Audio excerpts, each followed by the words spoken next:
My sister said, if you won't watch 5 kids, don't show up. Our parents took her side. I shot back, then my $18,000 isn't coming to Christmas either. I canceled every travel plan with my sister's family. My phone went crazy. My own sister looked me in the eye and said, if you won't babysit, don't bother coming to Christmas. Then my parents backed her up. That's when I snapped, fine. My $18,000 won't be coming either. My phone immediately blew up. I never thought money could be weaponized like that, but here we were, standing at the edge of a family war. This whole thing started 3 months before Christmas, when my older sister, Samantha, dropped what she probably thought was a casual request into our family group chat. Hey everyone! So excited for Christmas in Montana this year. Quick thing, just need someone to watch the kids on Christmas Eve while Mark and I hit the slopes. Shouldn't be more than 5 or 6 hours. Thanks. 5 kids.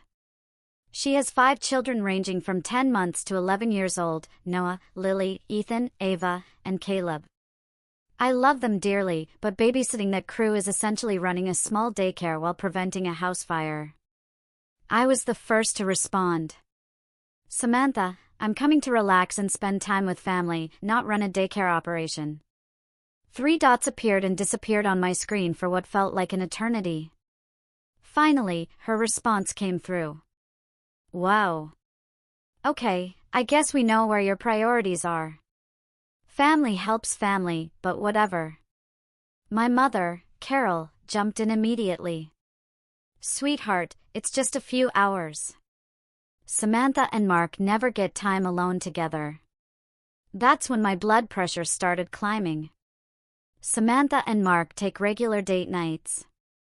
They just returned from a weekend getaway in Willamette Valley 2 weeks prior, based on the 17 Instagram stories I'd been subjected to. Meanwhile, I work 60-hour weeks as a financial consultant and hadn't taken a vacation in 8 months. Mom, I'm taking vacation days to be there. I'd like to actually enjoy Christmas, not spend it wiping noses and breaking up fights. My father, David, chimed in next.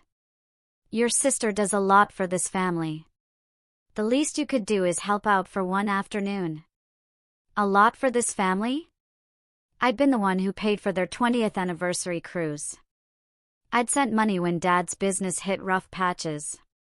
I covered Samantha's emergency dental work 2 years ago when her insurance fell through. But apparently, none of that counted when she wanted a free babysitter. The messages kept coming. Samantha's next text made my jaw clench. You know what? If family isn't important enough for you to spend a few hours with your nieces and nephews, maybe you shouldn't come at all. We don't need negative energy ruining Christmas. I stared at my phone, reading those words over and over.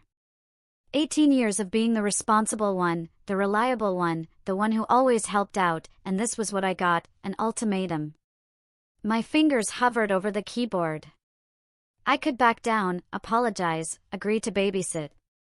That's what the old me would have done. But something inside me snapped. Let me make sure I understand this correctly. You're uninviting me from Christmas because I won't provide free childcare? Samantha's response was immediate.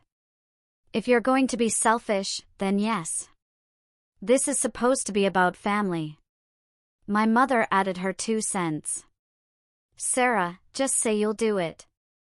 Why are you making this difficult? Why was I making this difficult? The audacity was breathtaking. I opened my laptop and started pulling up receipts. Not metaphorical ones, actual financial receipts. I'd been planning this Montana Christmas for 6 months.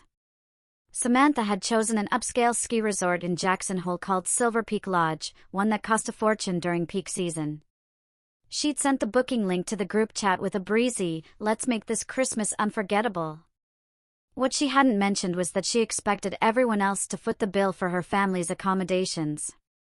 I'd already paid for her cabin rental, Mark's lift tickets, ski lessons for the 3 oldest kids, and a portion of their flight costs. The total sat at $18,247.89. I'd done it gladly, thinking this would be a beautiful family Christmas. My bonus had come through in October, and I wanted to give everyone a special holiday after the tough year we'd all had. Dad's business had struggled. Mom had dealt with health scares, and Samantha had complained endlessly about money being tight with 5 kids. Now she was holding Christmas hostage unless I agreed to be her unpaid nanny. My phone buzzed again. Samantha had sent a message to the group chat.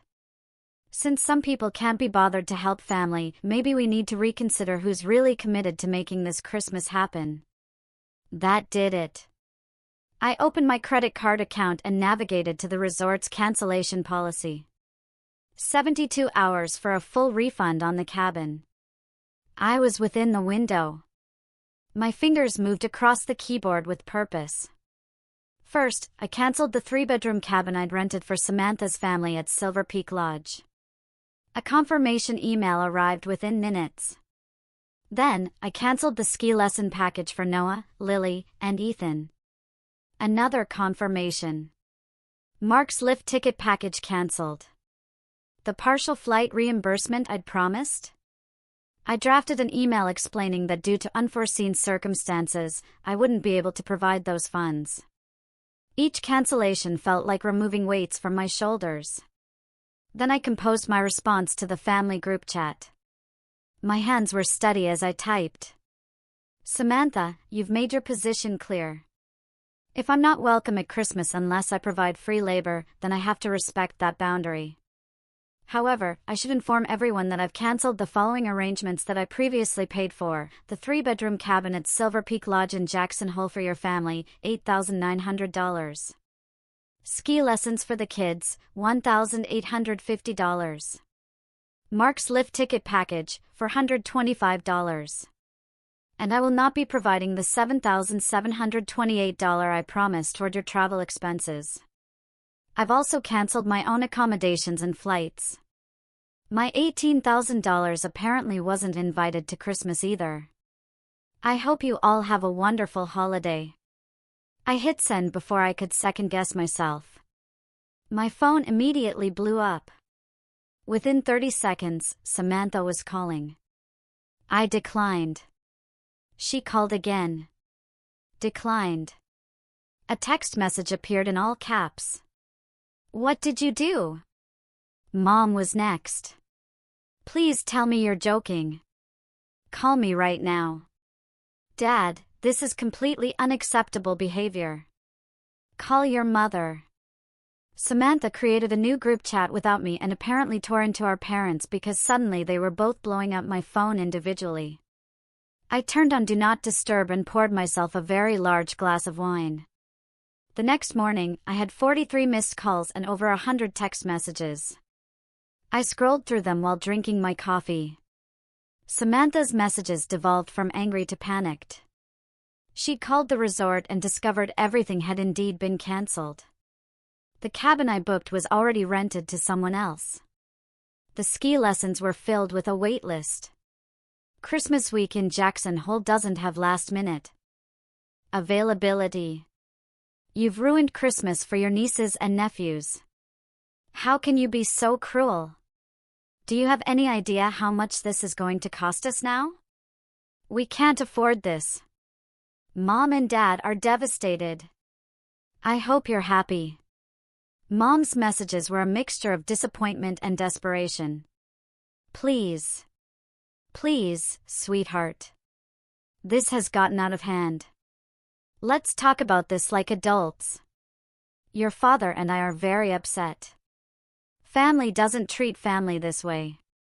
Samantha is beside herself. Think about the children. Dad's messages were shorter and angrier. Your behavior is disgraceful. You will apologize to your sister and fix this immediately. I didn't raise you to be vindictive. This is not how our family operates. I sipped my coffee and felt absolutely nothing. Maybe that should have worried me, but it didn't.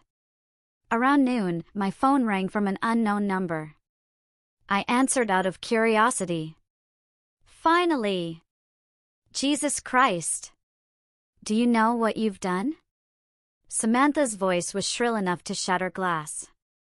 I believe I clearly outlined what I did in my message yesterday. You can't just cancel everything. The kids are crying. Noah keeps asking why Aunt Sarah is mad at him. The guilt trip might have worked before, but I'd had 12 hours to think about this. Samantha, I'm not mad at the kids. I'm disappointed that you issued an ultimatum. You told me not to come unless I agreed to babysit. I'm simply respecting your wishes. I didn't mean it like that. You're being ridiculous. Really? Because your exact words were, if family isn't important enough for you to spend a few hours with your nieces and nephews, maybe you shouldn't come at all. That seems pretty definitive. Oh my God, you're really going to throw that in my face? I was frustrated. So was I, Samantha. Frustrated that I'd already spent over $18,000 on this trip and was being treated like an unpaid employee rather than a family member coming to celebrate Christmas. Silence on the other end. Then you never said you were paying for all that. My laugh was bitter. Did you think the cabin fairy paid for your accommodations? The ski lesson elves? Mark and I assumed everyone was chipping in. Everyone was chipping in? I chipped in $18,000. What did you contribute? More silence. Samantha, I pay for almost everything for your family because I wanted to give you all a nice Christmas. But the moment I set a boundary about not wanting to babysit 5 kids for 6 hours, you uninvited me. So, I uninvited my money. Seems fair. But the kids will be fine. Take them to your in-laws' house like you do every other year. Or scale back and do something affordable. Most families don't vacation in Jackson Hole for Christmas. You're being spiteful. I'm being consistent. You made Christmas conditional. So did I. She hung up on me. The messages continued throughout the day. My Aunt Susan called, having apparently been brought into the drama by my mother. Sarah, your mother is worried sick. This isn't like you. Aunt Susan, respectfully, you don't know the full story. I know that family forgives family. Whatever happened, I'm sure you can work it out. Can I ask you something? If someone gave you an expensive gift and then demanded you repay them with free labor, or else they take the gift back, would you think that was fair? Well, no, but that's essentially what happened here. I gave generously, then set one boundary and was told I wasn't welcome. I'm just following through on the terms Samantha set. Over the next 3 days, the family pressure intensified. Samantha posted a vague Facebook status about family members who use money to manipulate and control others and teaching her children that love isn't transactional. The irony was so thick I could spread it on toast. What made it worse was watching the comments roll in from people who had no idea what actually happened. Distant relatives and her mom friends were falling all over themselves to offer support. You're such a strong woman. Don't let toxic people dim your light. Your kids are learning such valuable lessons about integrity. I took screenshots of everything, not to use against her, but because I needed proof that I wasn't losing my mind. My best friend, Jessica, looked at them and just shook her head. She's really going with the victim angle, huh? Apparently, spending $18,000 on someone makes me manipulative, I said, pouring another glass of wine. It was becoming a nightly ritual. Have you thought about posting your side? Every single day, but that would just make things worse. Then it becomes a public family war, and honestly, I'm too tired for that. What nobody knew was that I'd started documenting everything months ago. Not intentionally at first, but I kept all the receipts, all the Venmo transactions, all the messages where Samantha had thanked me profusely for being such an amazing sister and saving Christmas. I had screenshots of her gushing about the cabin I booked, the ski lessons I'd arranged, how perfect everything was going to be. The cognitive dissonance between those messages and her current narrative was staggering. My phone buzzed with a message from my cousin Emily. Aunt Carol is telling everyone you had a breakdown and that's why you're acting this way. Just FYI. Perfect. Now I was having a mental health crisis because I refused to be taken advantage of. I typed back, let her think what she wants.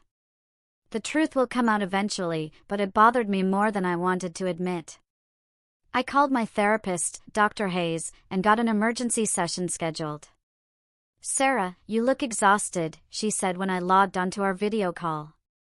"I feel like I'm being gaslit by my entire family. They're acting like I did something insane by withdrawing financial support after being uninvited from Christmas. Walk me through what you're feeling right now." Angry, hurt, guilty, even though I know I shouldn't be. I keep second-guessing myself. Maybe I should have just agreed to babysit. Maybe I overreacted. Maybe, stop. Let's reframe this. Did Samantha give you an ultimatum? Yes. Did you clearly communicate that her ultimatum was unacceptable? Yes. Did she apologize or attempt to repair the situation before you canceled the arrangements? I paused. No, she doubled down. She called me selfish and said I was making things difficult. So, you set a consequence for behavior that crossed your boundaries. That's healthy, Sarah. That's what we've been working toward. Then why do I feel like the villain in everyone's story? Dr. Hayes leaned forward. Because your family has spent years conditioning you to believe that saying no makes you a bad person. You've been the fixer, the helper, the responsible one. And the moment you stopped playing that role, they panicked. It's not about the babysitting or even the money. It's about control. Her words hit like a physical blow. You think they're trying to control me? I think they're used to you being compliant. And when you weren't, they used the tools they had, guilt, shame, family pressure, to try to force you back into that role. But you didn't break. You held your boundary. That's enormous growth. And it's terrifying to them. After the session, I felt somewhat better, but the family pressure didn't let up. My Aunt Susan started a phone tree. Apparently, everyone in the extended family needed to weigh in on my moral failings. My phone rang at all hours with relatives I hadn't spoken to in years, suddenly very concerned about family unity. Uncle Thomas was the only holdout. He called me directly. "Your mom's been working the phones like a campaign manager. Thought you should know." "What's she saying?" "That you're being stubborn and prideful. That Samantha's kids are suffering because of your selfishness. That Christmas is ruined and it's all your fault." He paused. "She's not mentioning the 18 grand bill. Interesting omission." "Of course not. That would make me look reasonable. For what it's worth, Sarah, I think you did the right thing. Samantha's been coddled her whole life. Maybe this is the wake-up call she needs. Everyone keeps saying I'm teaching her a lesson. I'm not trying to teach anyone anything.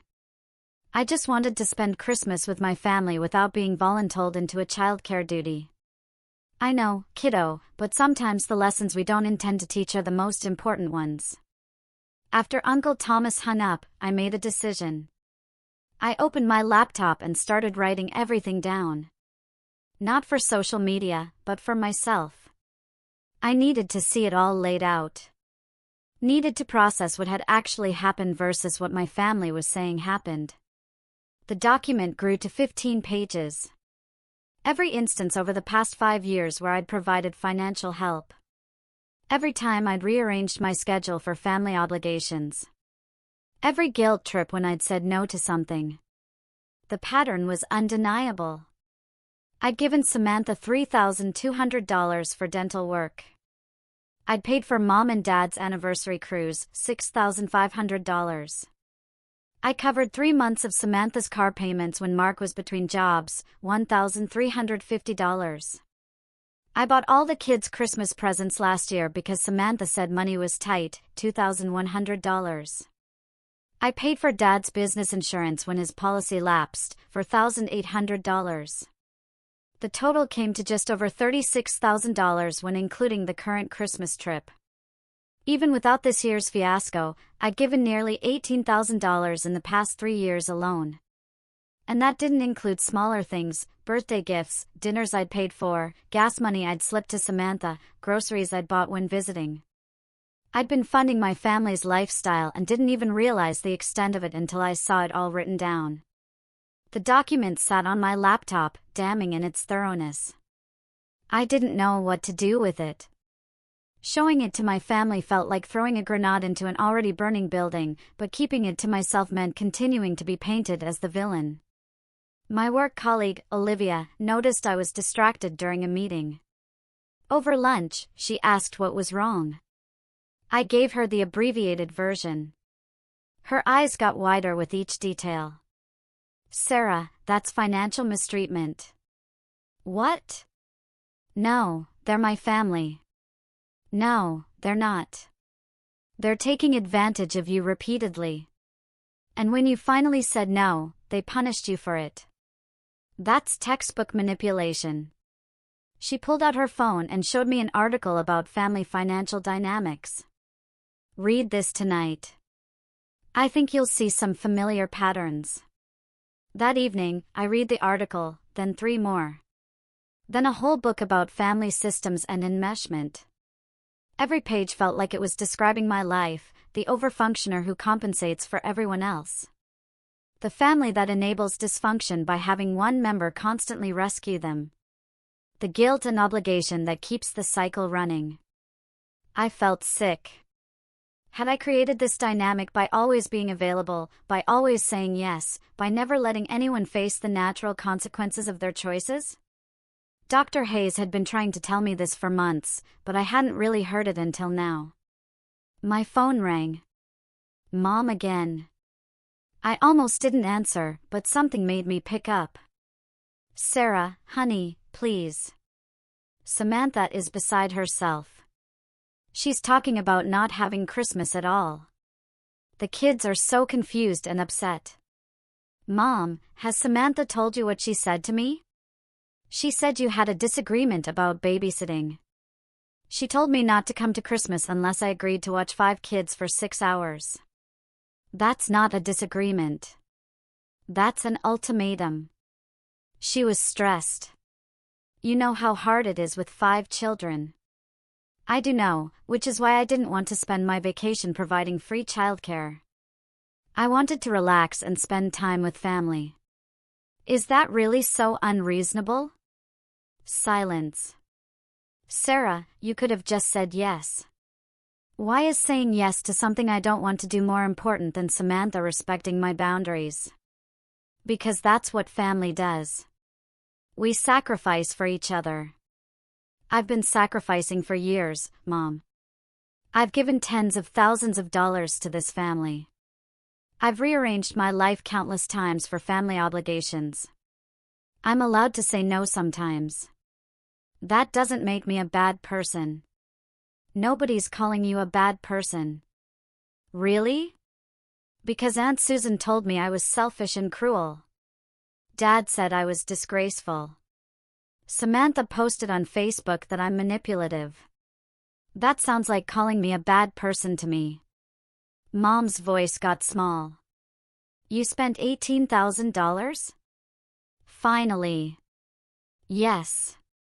I paid for Samantha's cabin, the kids' ski lessons, Mark's lift tickets, and I was going to help with their flights. I did it because I wanted to give everyone a special Christmas. I didn't know it was that much." "Samantha didn't tell you." "She said you'd helped with some costs." "She didn't say that much." "Well, now you know."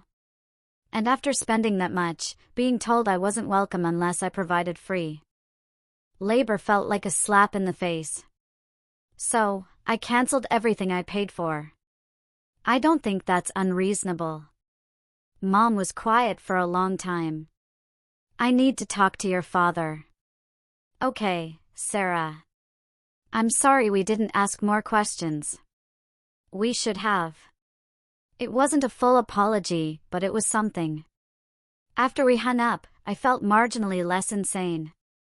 Several mutual friends reached out, having seen the post.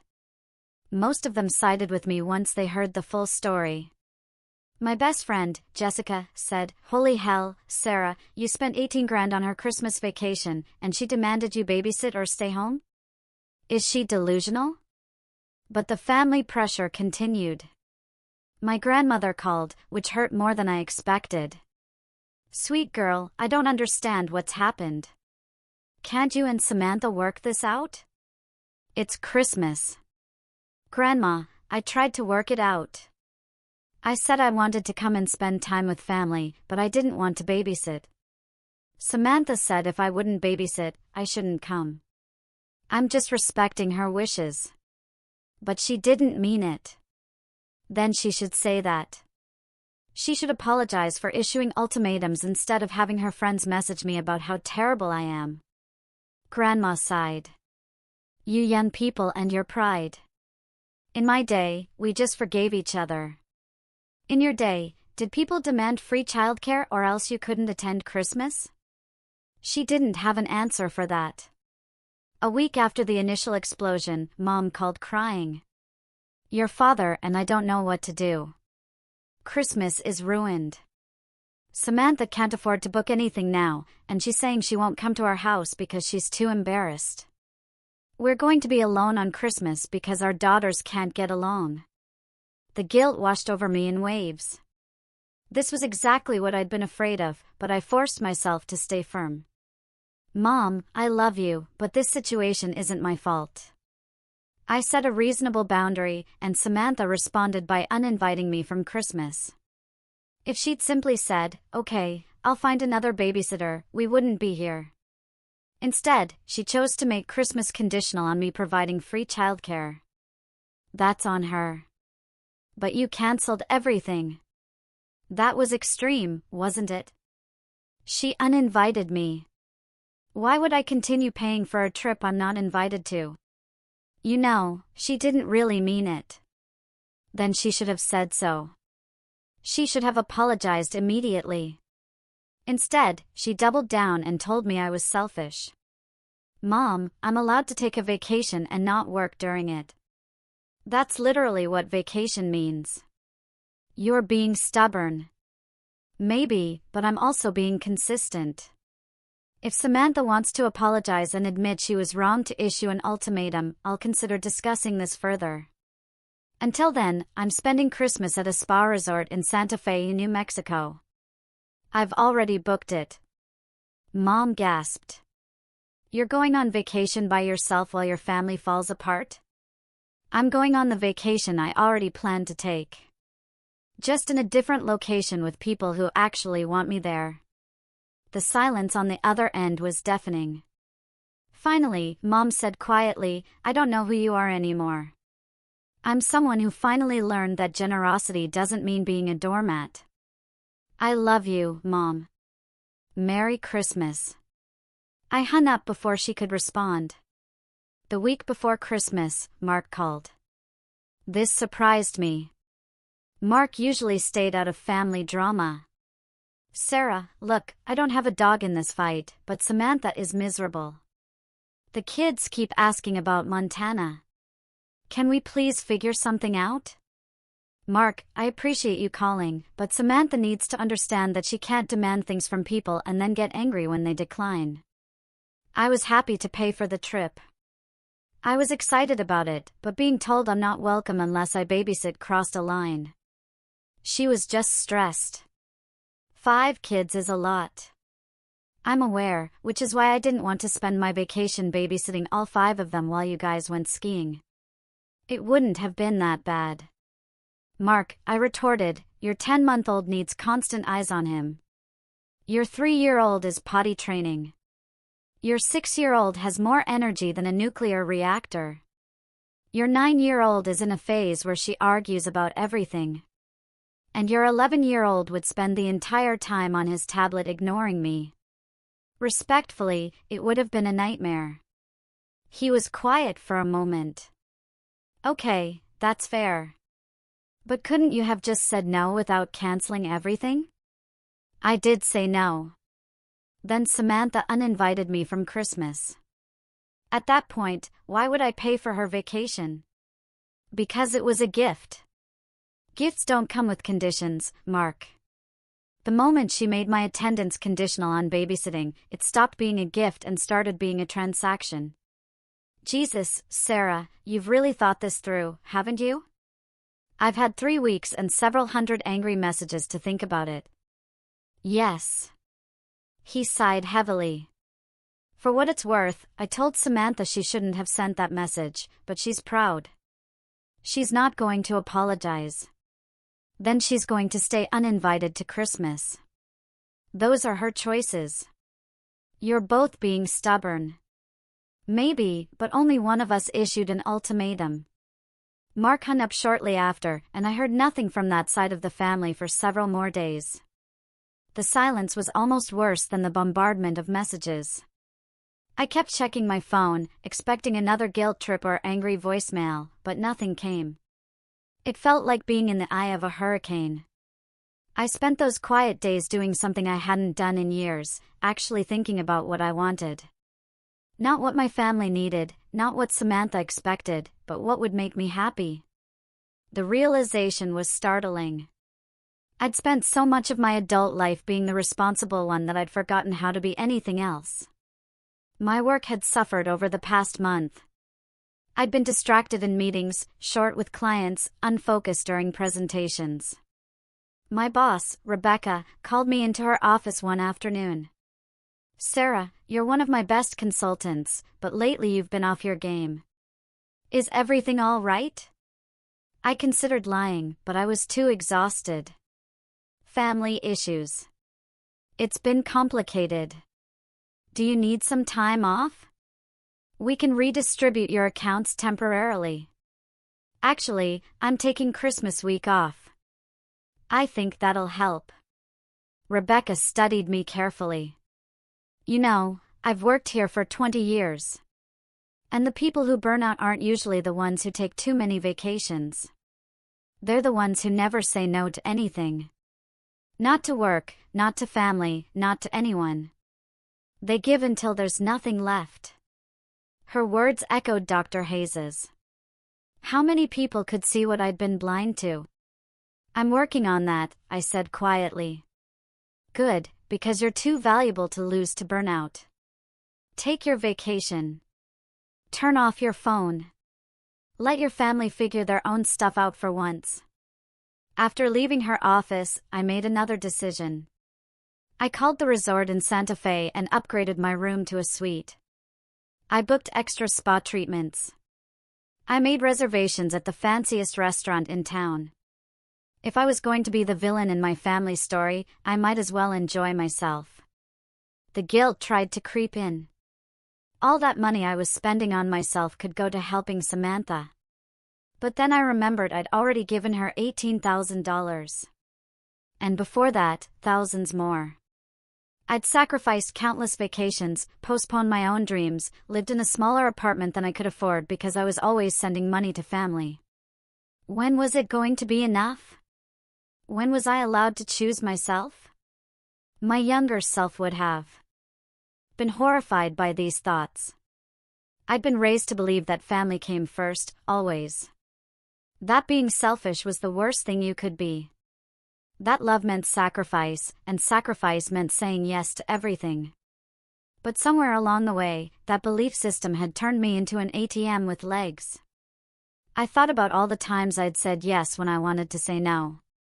The family reunion I'd paid for when I was saving for a down payment on a house. The time I'd dropped a work trip to babysit when Samantha's regular sitter fell through, and I'd lost a major client because of it. The countless dinners and holidays where I picked up the check while everyone else conveniently forgot their wallets. The resentment I'd been suppressing for years bubbled up like acid.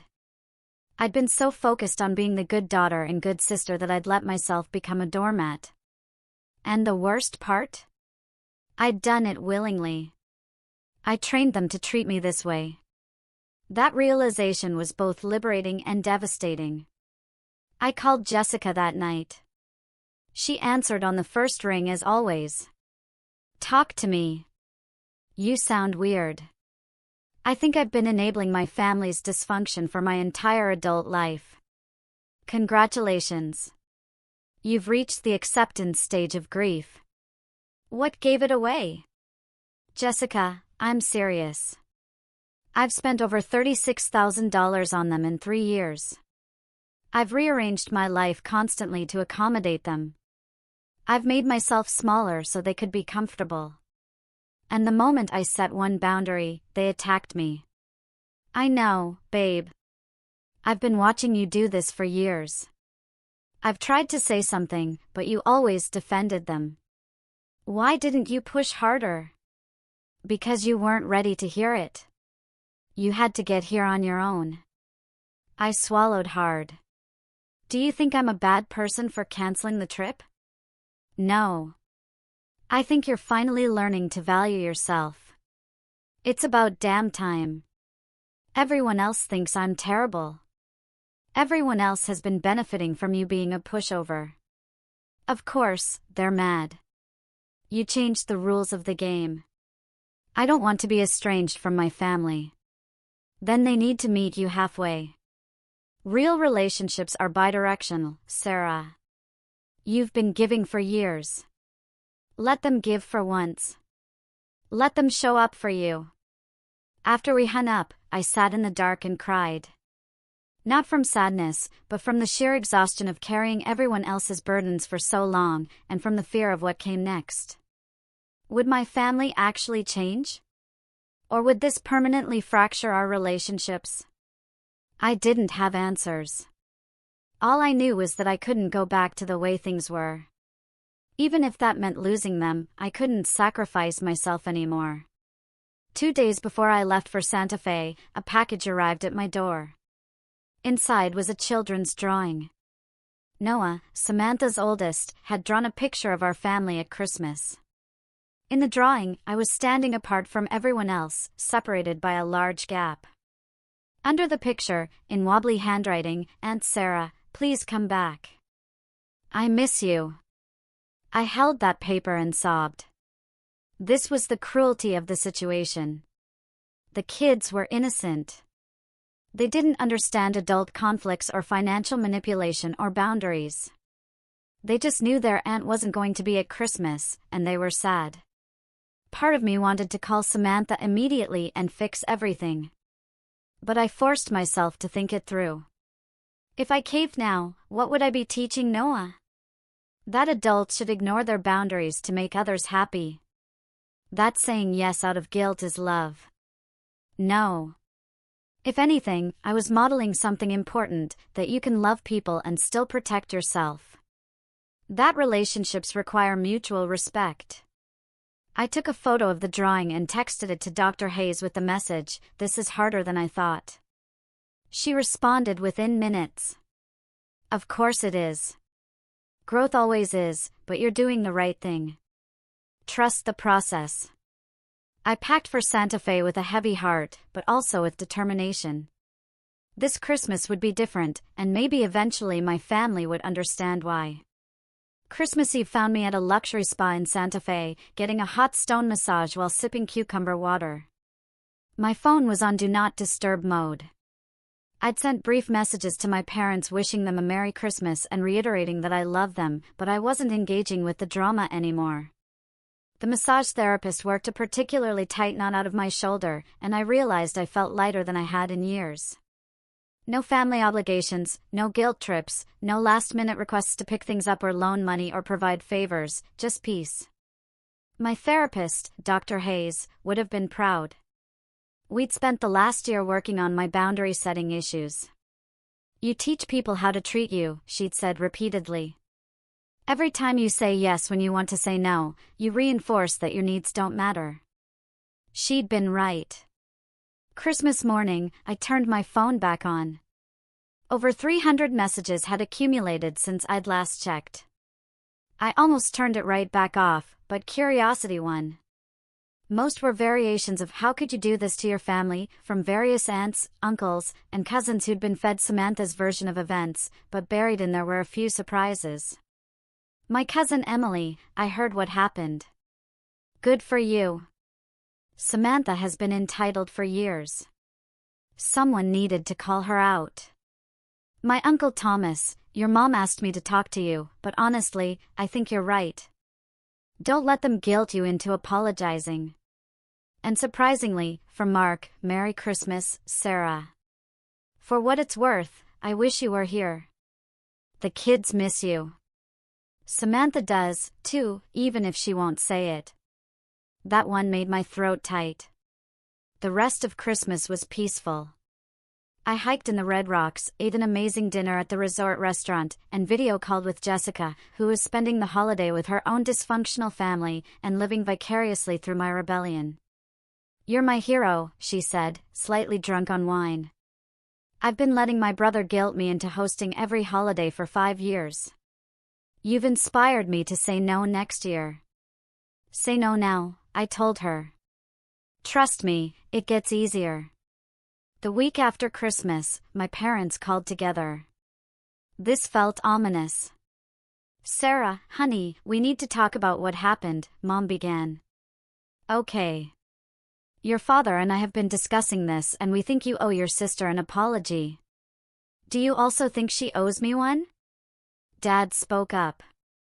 She was stressed and said something she didn't mean.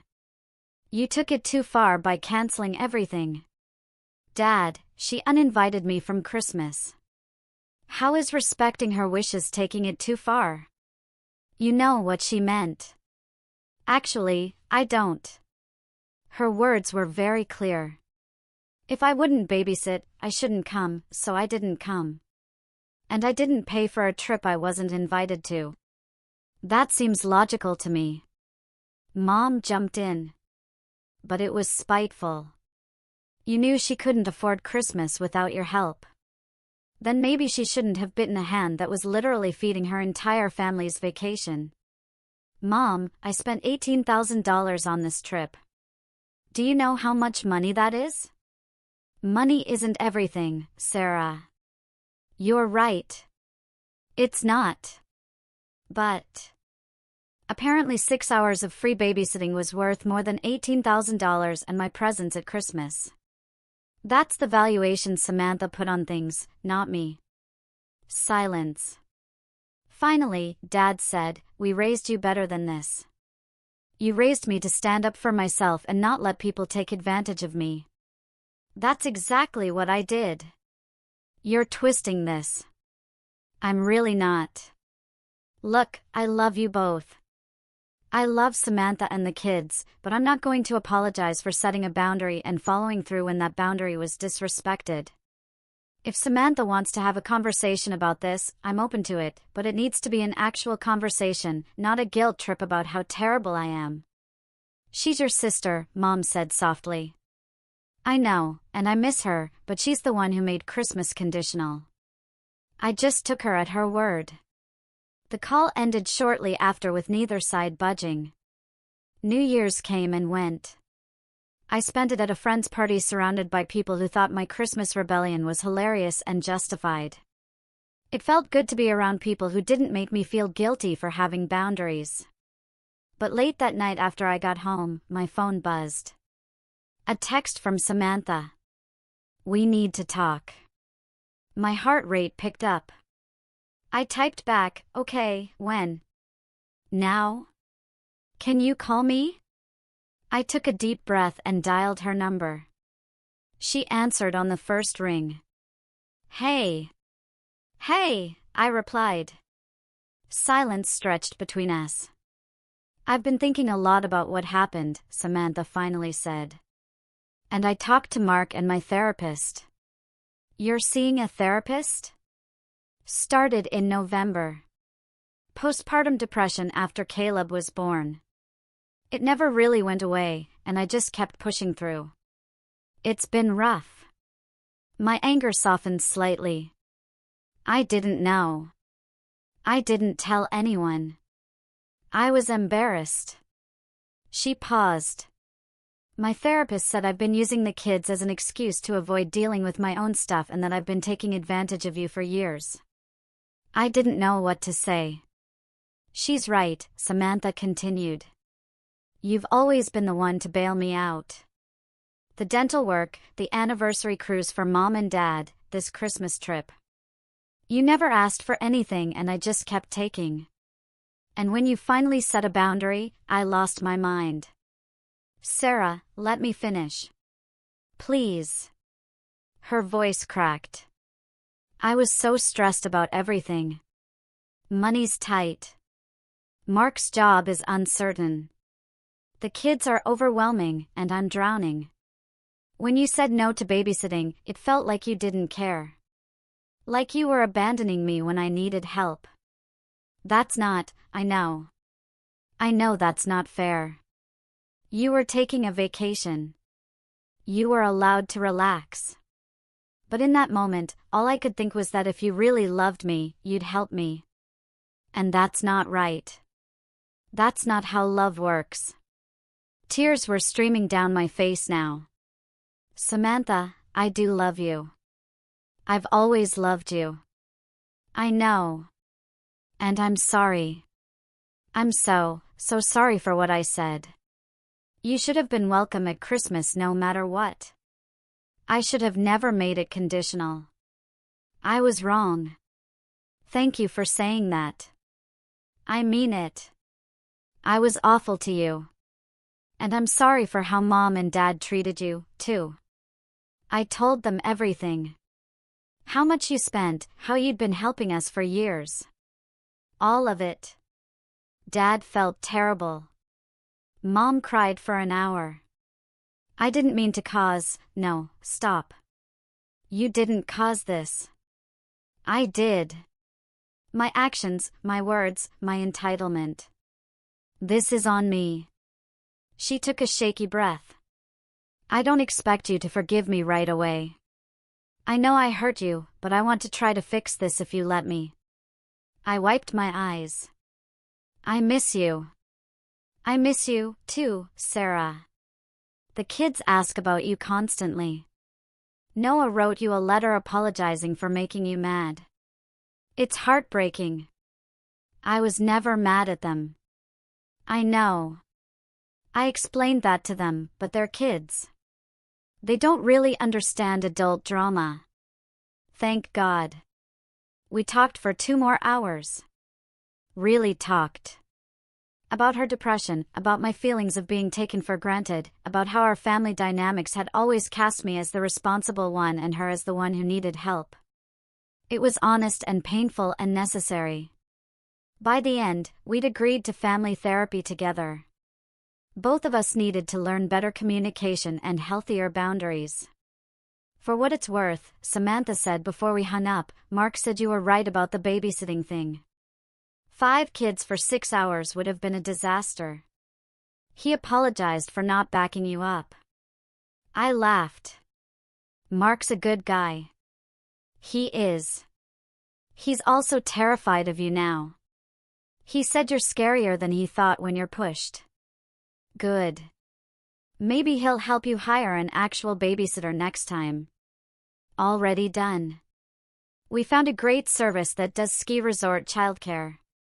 It's expensive, but apparently that's what people pay for childcare. Who knew? Everyone who's ever needed childcare, I said dryly. She laughed, and it felt like the first genuine moment we'd had in months. We didn't fix everything in one conversation. There were still hurt feelings and rebuilding to do. Mom and Dad called a few days later with their own apologies, though Dad's was more grudging than Mom's.